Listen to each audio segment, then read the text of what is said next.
낙상 사고가 실외보다 오히려 실내에서 많이 발생한다라고 설명을 해주셨잖아요. 네. 자, 그렇다면 실내에서 이 낙상을 예방할 수 있는 방법들을 하나하나 알려주시면 도움이 많이 될 것 같습니다, 김 교수님. 예, 체크리스트를 저희가 보여드릴 텐데요. 네. 실내에서 크게 나와서 방과 그다음에 욕실에서 하는 걸 보여드리겠습니다. 먼저 방입니다. 네. 그래서 일단 전등 스위치가 손에 닿게 하라는 거는 침상에서 이제 일어날 때 너무 멀게 있으면 거기에서 떨어지는 경우가 있기 때문에 가능하면 손에 닿게. 네. 그리고 이왕 요즘에는 리모컨으로 하는 경우도 많이 있으니까 그런 걸 이용하시면 좋고요.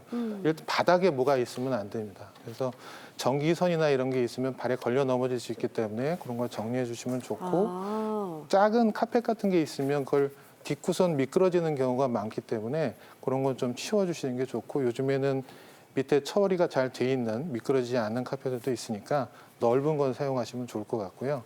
가구 같은 걸 짚고선 다닐 때 혹시라도 고정이 안 돼 있으면 미끄러질 수가 있으니까 바닥을 단단하게 고정시켜주는 게 좋을 것 같습니다. 네. 와, 저 당장 집에 가서 좀 정리 좀 해봐야 될 것 같아요. 네. 저 들어가는 입구에 전선들이 막 있고 택배 온 거 그냥 막 싸뒀거든요, 옷방에다가. 그렇죠. 들어가다 내가 막 넘어지고 이러는데 그런 정리를 잘 해야 되겠네요. 예, 그러니까 그런 물건들이 또 바닥에 있다 보면 그걸 짚으려고 허리를 구부리는 경우가 많은데 네. 아까 사례에서도 나왔듯이 그런 동작을 안 하시는 게 낙상을 예방하는 방법이 되니까 그런 것도 좀 주의를 하시는 게 좋습니다. 네, 또 낙상 사고가 많이 발생하는 3위가 바로 욕실이었는데 사실 욕실에서 넘어지면 큰 사고로 이어질 수도 있거든요. 어떤 점을 좀 주의하면 좋을까요, 교수님? 네, 이번에도 체크리스트를 보여드리겠습니다. 네. 예, 욕실을 보시면 변기에 일단 변기 높이가 좀 높아야 됩니다.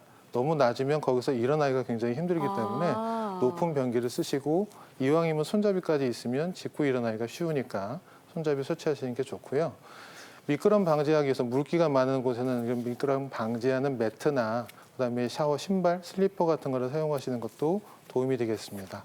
그리고 노인 같은 경우에는 서서 샤워하는 것보다는 앉아서 샤워하는 게 아무래도 안정감도 있고 낙상을 그렇죠. 예방할 수가 있기 때문에 샤워용으로 의자가 따로 나온 것도 있기 때문에 그런 걸 구입하시는 게 좋고요. 만약에 낙상 사고가 났다 그러면 그 안에서 뭔가 벌어질 때 밖에 누가 도와줘야 되잖아요. 근데 출입문이 그냥 잠겨 있으면 그걸 못 들어가게 되니까 열쇠 갖고 와라 막 이래가지고 여는 시간을 하는 것보다는 거기에 잠금 장치를 아예 제거를 시키든지 밖에서 열기 쉽게 할 수 있는 장치를 설치하시는 게 좋을 것 같습니다. 네. 자, 저희가 거의 뭐 40분 가까이 낙상에 대해서 낙상의 위험성부터 어떻게 예방할 수 있는지 차근차근 설명을 해드렸지만 현실에서는 사실 낙상이 생길 수도 있잖아요. 그렇죠. 어쩔 수 없이 발생한 경우에 그 이후 대처 방법도 중요할 텐데 황 교수님께서 설명을 좀 해주실까요? 낙상 이후에 어떻게 대처하면 좋을지. 네.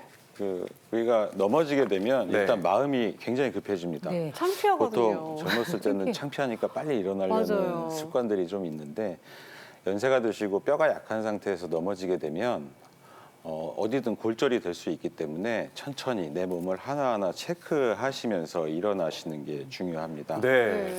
앞에서 한번 보여주실까요? 저희가 자리를 한번 준비해 보도록 하겠습니다. 넘어지면 바로 네. 일어나기 마련인데 이거 어떻게 체크하면 좋을까요? 네. 그 방법을 황 교수님께서 직접 보여주시면 좋을 것 같고요. 네. 김현웅 씨도 한번 예, 예, 같이 예. 배워볼까요? 네, 낙상 이후가 사실 어떻게 네. 보면 가장 중요하거든요. 일단 현정 씨 한번 저 넘어져 볼까요? 보실까요? 먼저 봐야 돼요?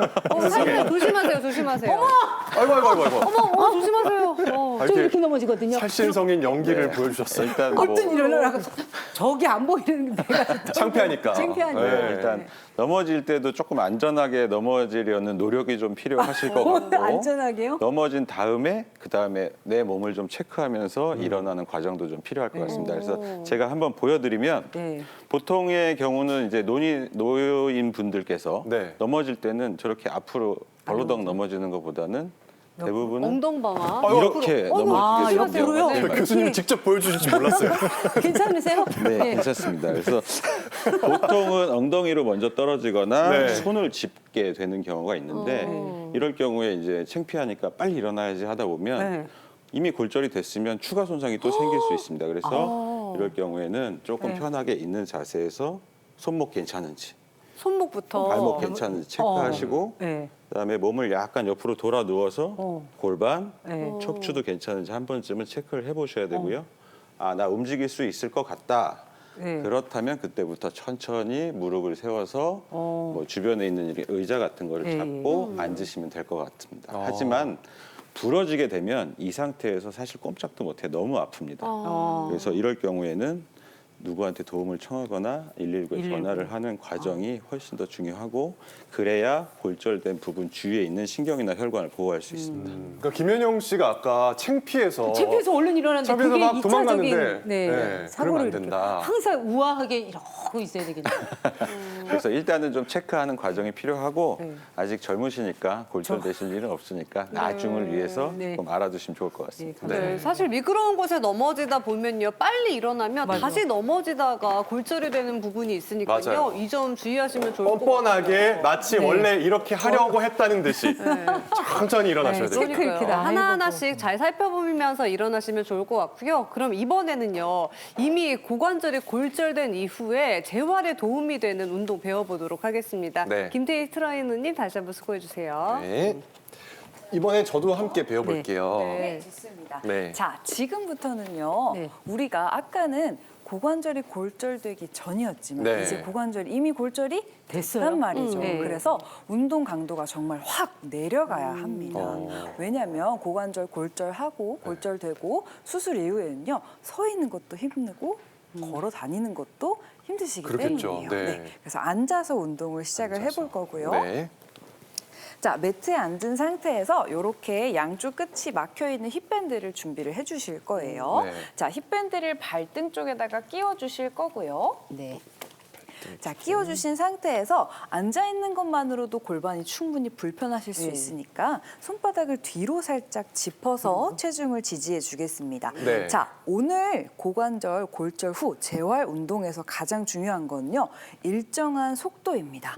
천천히 동작을 진행하실 건데 네. 한쪽 무릎을 고정해 주시고 반대쪽 무릎을 천천히 가슴 방향으로 끌고 오실 거예요.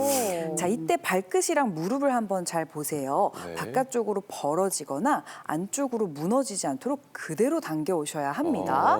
자, 그리고 돌아갈 때도 똑같은 속도로 조절하시면서 돌아가 오시는 거예요. 네. 자, 그리고 반대쪽도 한번 가볼게요.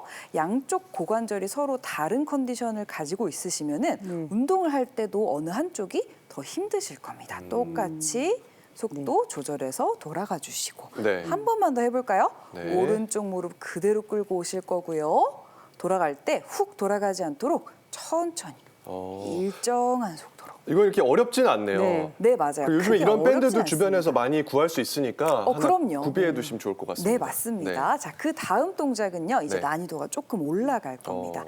발바닥을 붙여주시고 무릎을 저처럼 이렇게 접어주실 거예요. 네. 자, 이 상태에서 우리가 앉아서 하는 스쿼트를 해볼 겁니다. 앉아서. 골반에 힘이 쫙 들어오실 건데요. 네. 자, 한 발을 바깥쪽으로 무릎이랑 같이 벌려볼게요. 한쪽을 벌려준다. 맞습니다. 그리고 이제 벌려준 쪽 다리가 버텨주실 거예요. 네. 반대쪽도 똑같이 벌려줄 겁니다. 벌려준다. 네, 잘하셨어요. 엄청 당기네요. 네, 여기까지 잘하셨나요? 예, 예. 저희는 한 단계 더 갈 겁니다. 네. 이제 건강하니까요. 네. 자, 그대로 오른 발바닥이랑 무릎이랑 매트 바깥까지 나가볼게요. 지금도 이미 타이트한데 더 갑니다. 갑니다. 잘하셨어요. 자, 반대쪽도 그럼 똑같이 매트 바깥으로 나가볼게요.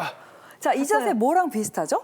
스쿼트 하는 자세랑 굉장히 비슷합니다. 자, 이제 똑같아요. 돌아올 때도 천천히 속도를 조절하시면서 반대쪽 돌아오고 한 번 더 돌아가 볼게요. 네. 안쪽으로 다시 안쪽으로. 버텨야 되는군요. 네, 이거는 버티기 운동이고요. 네. 처음부터 저희가 했던 것처럼 매트 바깥으로 나가는 것보다 네. 단계별로 재활 운동을 진행을 해주시면 되겠습니다.